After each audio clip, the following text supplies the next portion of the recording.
Ô, gente fina. E aí? Então, pessoal, Tércio, que é o dono da Pódio Náutica, é um amigão meu de alma, daqueles que você conta nos dedos de uma mão. Quer dizer, se você tiver um para você contar, um dedinho, a tua vida ela já fez sentido. E o Tércio, ele me socorreu muito na época em que eu morei no barco, na escuna, que vocês viram ali no PV5, quando eu passei para vocês aquela técnica do Peter Pan, que era uma técnica para você encontrar o seu dom, o seu talento, que eu descobri que todos aqueles elementos que eu tinha colocado na folha, eles se materializariam se eu vivesse dentro de um barco.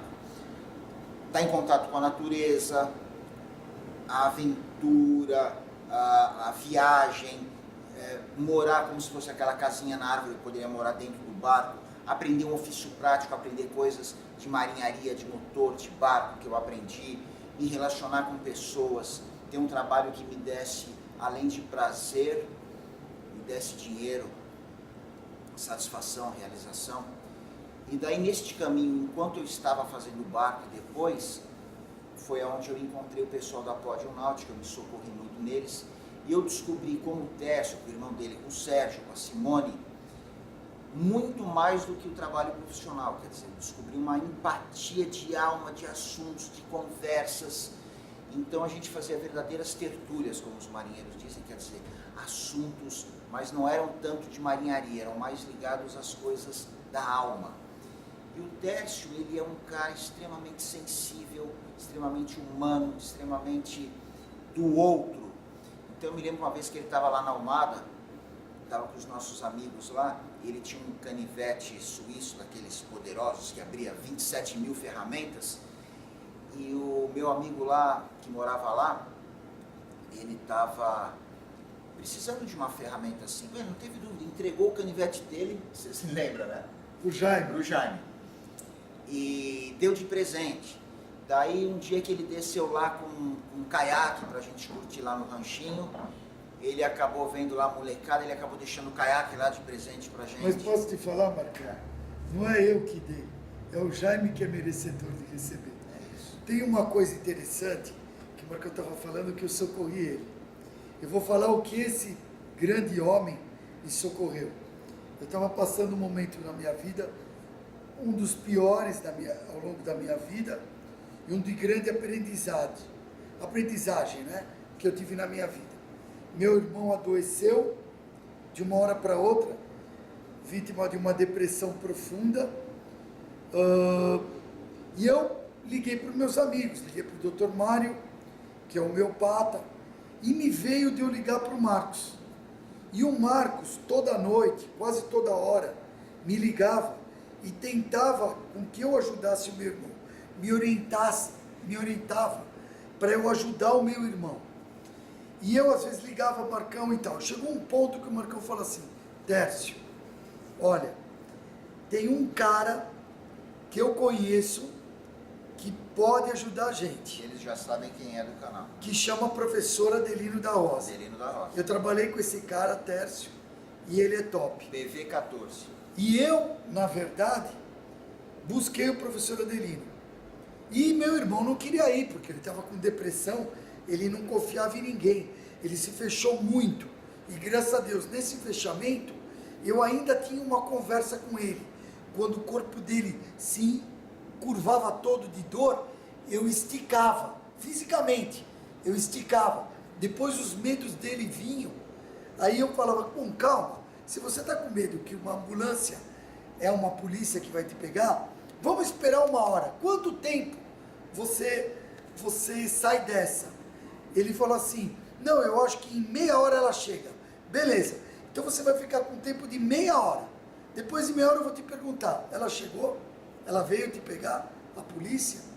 E aí passava 1, 2, 3 horas, isso eu me confortando meu irmão. Bom, resumindo isso, eu fui com meu irmão no professor Adelino, o professor Adelino passou as ervas, passou uma vitamina também muito difícil, chamada vitamina B15, que eu encontrei só 2 laboratórios que manipulavam ela. Uma é a farmácia sensitiva e a outra é a farmácia Homeosana. E graças a Deus a Homeosana, que é minha amiga desde a infância, manipulou essa vitamina que vem através de uma casca de uma amêndoa natalina. Se não me engano, é amêndoa portuguesa, não tenho certeza. Bom, e aí o professor Adelino falou uma das coisas mais sagradas que eu ouvi da minha vida. Que ele falou assim: Tércio, quando você reunir todas as ervas e der as ervas para ele e a vitamina B15 durante uma semana, no 7º dia o seu irmão vai se curar. E eu saí daquele consultório com muita fé no professor Adelino, porque ele tinha uma raiz com um grande amigo meu, que era o Marcos, que eu tinha plena confiança nele. E essa confiança se estendeu para o professor. E o professor tinha alguns jeitos do meu guru, Antônio Alves da Costa. Bom, aí o que aconteceu? Eu juntei todas as ervas e durante uma semana que eu fui juntando. Quando eu terminei, eu fui dando aquele chás para o meu irmão, as vitaminas.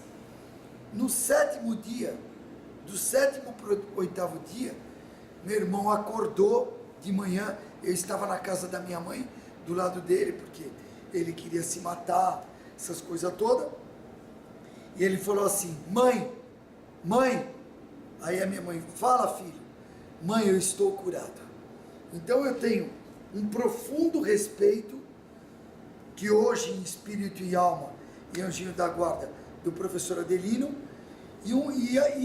sou muito caridoso a Deus, de Deus ter me colocado um amigo meu que me socorreu numa doença, além das outras pessoas que me ajudaram, o Dr. Mário e outras pessoas, encarnadas e desencarnadas, mas eu tenho um apreço ao meu grande amigo, que deixa eu contar para você que ele nunca citou isso, mas eu vou falar. Nunca citou em nenhum PV, porque eu assisto todos. Só que esse caro amigo trabalhou voluntariamente no CVV, há muitos anos atrás. E durante muitos anos ele trabalhou no CVV. E ajudando essas pessoas que querem se matar, e pegava no telefone, e com a paciência que ele tem de Jó, e a sabedoria e a força que ele sabe ouvir, ele ajudou provavelmente muitas pessoas. Eu posso falar que eu sou uma delas. E quero agradecer em nome do meu irmão, que não está aqui presente, que se chama Sérgio Lima de Castro, em nome da minha irmã, Simone Lima de Castro, em nome da minha mãe, Magdalena de Simone Lima de Castro, que ama ele, e quem tiver o espírito e alma e anjinho da guarda do meu pai, que provavelmente não conheceu, mas em espírito já teve contato com o Marcos. Muito obrigado. Bom, Marcão, toca a tua vida. Então, e o professor Adelino, já que você tocou nele, ele era uma pessoa, e ele que iniciou praticamente, ele faleceu há uns quase 3 anos atrás, já com 85, 86 anos de idade, toda essa parte dos congressos de metafísica que vieram para o Brasil, anos 80, enfim. E ele já trabalhava, inclusive, nos anos 60, com o General Uchoa. Quem é ligado à ufologia sabe quem é o General Uchoa, de Curitiba. Nesses contatos com naves, enfim. Eu nunca presenciei nada disso, ele me contou inúmeras histórias. E ele sempre dizia pra gente assim: acredite 5% no que eu falo e tire as suas próprias conclusões. E eu levo isto para mim e digo para todos, quer dizer, tenha o ouvido de saber ouvir, a vista de saber ver, mas quando calar dentro, aí você não tem mais dúvida. Então busque esta certeza interior, que é uma certeza intuitiva, não é uma certeza que vem da emoção. E o professor Adelino, eu trabalhei com ele há alguns anos, ele sempre dizia isso para mim, e o Tércio estava me contando essa experiência, eu me lembrei de uma outra. Eu não vou citar nomes, porque eu não conversei com as pessoas, se eu poderia citá-las, já acredito que é melhor eu não fazer isso. Mas o professor Adelino, ele me contou um caso uma vez, de um famoso cirurgião plástico, que a filha dele tinha tomado no sítio que ele morava, no rancho lá, um coice de cavalo, a menina andando a cavalo, e ela afundou o crânio da menina e ela foi parar no Einstein, que ele era médico de lá, nesse hospital Albert Einstein de São Paulo, em coma, entre a vida e a morte. O professor Adelino, que é de Brasília, e é engraçado que nesse período, muita gente do exército, muita gente militar, generais na época, que naquela época era o Zerbini, que era o grande cirurgião, vinham com problemas de coração, e naquela época o método de se operar era diferentemente do que é hoje, era muito mais agressivo, e quando vinham para São Paulo com esses problemas de coração para serem operados no HC, em outros hospitais, pelo Zerbini, eles chamavam o professor, e o professor ia lá e dava um passe no coração deles, no cardíaco, especificamente, no chakra, né? E avisava que eles não precisavam operar no dia seguinte. E de tanto isso acontecer, eu tive a oportunidade de ir algumas vezes em alguns hospitais, depois do horário de expediente do professor, quando ele ia fazer impostação de mãos em algumas pessoas, e o que eu ficava impressionado, eu não fui muitas, uma dezena de vezes, mas neste número de vezes que eu fui, seja na UTI ou no quarto, a gente entrava, ninguém barrava a gente. O tempo que a gente precisava ficar lá fazendo impostação de mãos, não entrava um enfermeiro no quarto, vocês sabem como é que é o hospital, que de 5 em 5 minutos. Então isso foi um caso até que, de tanto eu perceber que se repetiu, eu até perguntei para o professor e o máximo que ele fez foi dar risada. E ele me contou um caso que justamente esta garota, o médico ligou para ele,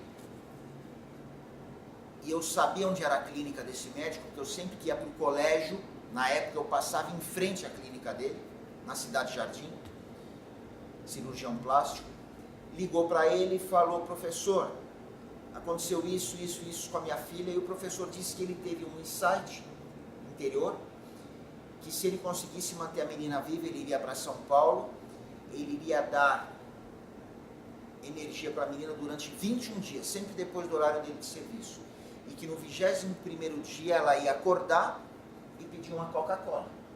Quer dizer, foi coisa que ele ouviu dos amparadores e repassou. Dito e feito. Quando chegou no 20º dia, de tanta confiança que esse médico tinha no professor, a UTI já estava enfeitada com balões e tudo, porque ele sabia que a menina ia acordar. E acordou e pediu uma Coca-Cola. Bom, essa foi a história que ele me contou. Anos depois, eu namorava com uma garota, quer dizer, tinha um envolvimento, gostava de uma menina, e a gente foi junto num casamento de um amigo meu, que era na fazenda, e encontrei essa menina, que eu já não via há muito tempo. Ela falou: essa é a minha amiga, e me passou o nome dela, que era o mesmo sobrenome do médico. Daí eu falei: caramba, será que aconteceu isso com ela? Daí eu fiquei meio de olho, na hora da festa ali, uma hora que ela estava sozinha, encostei nela, falei: escuta, me diz uma coisa, você conhece o professor Adelino da Rosa? Ela falou: claro, minha família toda. E aconteceu isso. Daí ela falou: exatamente, só que não foi comigo, porque eu não sabia que ela tinha uma irmã, foi com a minha irmã, aconteceu exatamente isso que você está falando. Então, além das coisas que eu já presenciei com o professor, das experiências que a gente tem muitas vezes em atendimento de consultório, quando a gente começa a ter algumas experiências fora do corpo, embora não seja um projetor astral de carteirinha, a gente começa a perceber que as coisas estão imanentes, dentro e fora da gente, acontecendo, e é muito mais do que simplesmente essas coisas palpáveis que a gente tem. Então, quando a gente está aberto para o outro, que a gente sabe ouvir, a gente acaba encontrando o coração das pessoas. E foi assim que eu cheguei no coração do Tércio, das nossas conversas, das minhas histórias, muitas vezes que eu contava para ele no meu barco, eu morando sozinho naquela escuna, na praia, lembra?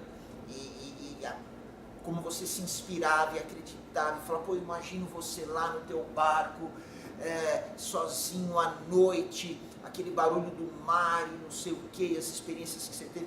E a gente foi criando uma afinidade, uma empatia, e daí que eu vinha descobrir também todo este lado espiritual do Tércio, e muito humano, porque o importante agora é a gente perceber que que não adianta a gente ter esse lado se a gente não tiver a caridade, se a gente não tiver a gentileza para o outro, se não colocar esse arsenal que a gente descobre que está à nossa volta, de ferramentas em benefício do outro. O que atrapalha essa parte que o Marcão está falando é justamente o orgulho. Então, a partir do momento que com amor você dissolve o teu orgulho, você acaba praticando o quê? A caridade. Você acaba olhando melhor o seu próximo e trazendo o seu próximo para perto de você. A partir daí você começa a sentir certas dores que ele está sentindo e Deus vai te dar sabedoria de você orientar ele melhor, como ele pode sair daquilo, como ele pode melhorar. Você vê que às vezes, Marcão, a gente fala isso muito em barco. 1 grau em navegação, Lá se a distância é longa, lá na frente. é muito. É muito. 1 grau, se a distância é curta, não é nada. Porque você vai chegar, se não chegar no meio da montanha, da ilha, você vai chegar um pouquinho para cá, um pouquinho para lá. Então, às vezes, uma pequena ajuda que você acha que não é, que é insignificante, às vezes ouvir apenas uma pessoa é um ato de caridade. Só ouvir, está lá parado ouvindo. Gentileza. Então, você acaba ajudando imensamente o outro. E principalmente você acaba ajudando a humanidade, e a humanidade, Deus é grato. Então, o que a gente pode fazer? Pô, se eu não posso ajudar o outro, não atrapalha. Mas se você pode dar uma pequena ajuda, uma ajuda que eu estou falando de 1 grau, você acaba tirando a pessoa de uma puta de uma fria. Então, isso que o Tércio está falando é você ter o olhar para o outro, é o ouvido doce que eu chamo. E a gente já teve a experiência muitas vezes, algumas vezes, porque ele é muito ocupado, então não vou dizer muitas, eu quero que daqui para frente se tornem muitas, mas foram algumas, de ir lá para esse ranchinho na praia, que eu morei, que eu fiz o PV 13 e 4, falando de relacionamento, e chegando lá, o nosso convívio no meio ali da natureza, aquela integração do nosso fogãozinho a lenha, é um lugar inclusive que a gente pretende levar grupos para fazerem vivências, porque é muito importante ali, a energia parece que ela está multiplicada ao exponencial N. E a última vez que eu fui com o Tércio, que foi uma das coisas que me motivou a vir aqui, imagina a gente indo para Ubatuba, Easy Rider, como se tivesse, né? E ele é motoqueiro, ele sabe o que eu estou falando, ele tem aquelas motonas, teve uma vez até que ele foi com o irmão dele de moto lá para Almada, para Ubatuba. E nesse Easy Rider que a gente estava indo no carro, só nós dois, para curtir e tal, momento mágico, né? Nessa vida atribulada que a gente tem, o Tércio espontaneamente dirigindo o carro, ele começou a falar umas orações para mim, que brotavam espontaneamente dele, que ele sempre utilizava, e eu fiquei encantado, porque com essa voz dele de cantor de jazz, aquela invocação, a impostação de voz dele, era um exorcismo aquela voz, e eu comecei a me arrepiar, eu comecei a filmar, e no que eu comecei a filmar, ele dirigiu o carro, ele começava a chorar, e fazendo as orações, acho que se tivesse um clarividente ali, olhando o carro, ele ia ver um bólido de luz ali, atravessando a estrada. Daí eu falei pro Tércio, pô Tércio, agora que eu estou entrando no canal nesses caminhos mais interiores, de autoconhecimento, de energia, eu preciso ir lá, e eu gostaria que você colocasse para mim as tuas orações. Daí ele falou, pô Marcão, eu estou vendo os teus vídeos, e eu tenho uma técnica também de impostação de mãos, e quando ele me falou, a técnica dele, igualzinha que o professor Adelino fazia, com uma das mãos, a esquerda no coronal, e a direita no cardíaco, que são os dois centros principais, que depois eu vou mostrar por alguns segundos, eu vou ser a pessoa que vai receber a energia, e ele vai emanar para vocês verem. Agora, importante, seja a distância ou presencial, claro, obviamente, você sentir, você acreditar, e você se concentrar e passar, esse é o sentido da fé, é a integração na hora que você está fazendo, você está se dissolvendo nesta energia maior, como um canal mais puro possível, porque se uma caixa d'água tem uma água pura e o encanamento dela está enferrujado, a hora que você abrir a torneira, então ao limpar esse encanamento, você está limpando o quê? Os teus chakras, para essa energia entrar pura dentro de você, que foi o vídeo anterior que eu falei, como uma das técnicas, como é que eu faço para trabalhar essa energia. Você pode fazer através de pulsos, de onda, seja como for. Então, em primeiro lugar é se trabalhar, mas é uma coisa automática, porque você começa a ser um ser receptor e ao mesmo tempo transmissor. E daí... Tem uma oração, Marcão, que fala assim, então, que a gente seja um centro de emissão, de recepção, de tudo quanto é bom, alegre e próspero. Visitai, Senhor, esta casa, e afastai as ciladas dos seus inimigos. Nelas habitam os vossos santos, orientadores e amigos, que nos guardam na paz e na vossa bênção. Permaneça conosco para sempre. Quando você ora, você se conecta com Deus, você entra num ato de humildade com você e consigo mesmo e com o Criador, e essa conexão passa a ser uma coisa de expansão.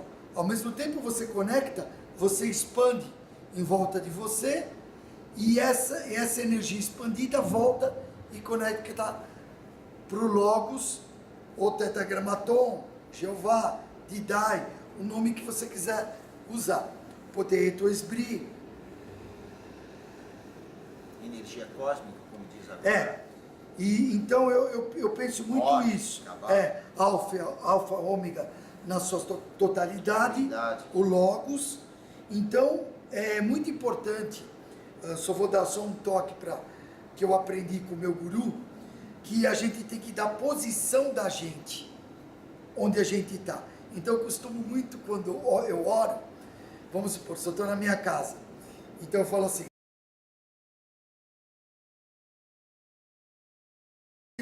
América Latina, continente americano, hemisfério ocidental, planeta Terra, sistema solar, Via Láctea, universo.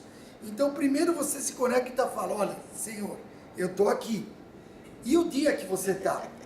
Bom, hoje é dia 9, então 9 de março de 2018 depois de Cristo.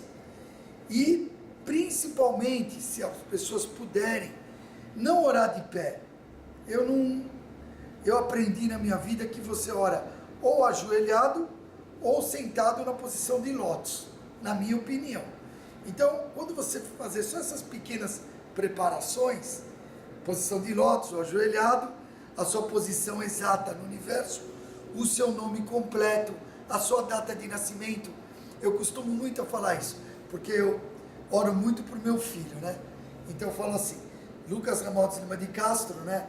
Que nasceu no dia 14 de abril do ano de 2001 depois de Cristo, na Irmandade Santa Casa de Misericórdia de São Paulo, veio do ventre sagrado de sua mãe, Dulcimere Bandeira Ramaldes, que é minha esposa, que nasceu no dia 29 de dezembro de 1966, que porventura veio do ventre sagrado da minha sogra, Dona Dulce Bandeira Ramaldes, que nasceu no dia 13 de maio de 1935.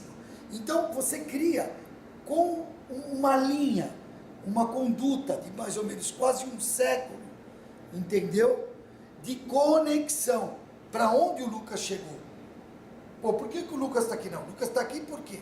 Porque veio do ventre sagrado da sua mãe, que é geradora, veio do ventre sagrado da sua avó, e às vezes eu cito até o nome da bisavó da minha esposa, que foi uma índia, nesse caso, entendeu? Então eu acho muito importante as pessoas terem, vamos dizer, uma educação. Uma reverência aos antepassados. Sim, antepassado é tudo, tá, gente? Antepassado é tudo. E outra, se você quiser resolver, como dizia minha grande amiga, Vilma Bastos, não, ainda diz, ela fala, ó Tércio, se você quer resolver o problema do hoje, estude o ontem, estude o passado, que você vai conseguir resolver o problema do hoje. Mas esses antepassados que fizeram com muita coragem, muita humildade, muita força, muita perseverança, que nos trouxeram aqui até hoje, eu trago a linha do meu filho. Então, a gente acaba fazendo essa corrente de união e de recepção de tudo quanto é bom, alegre e próspero.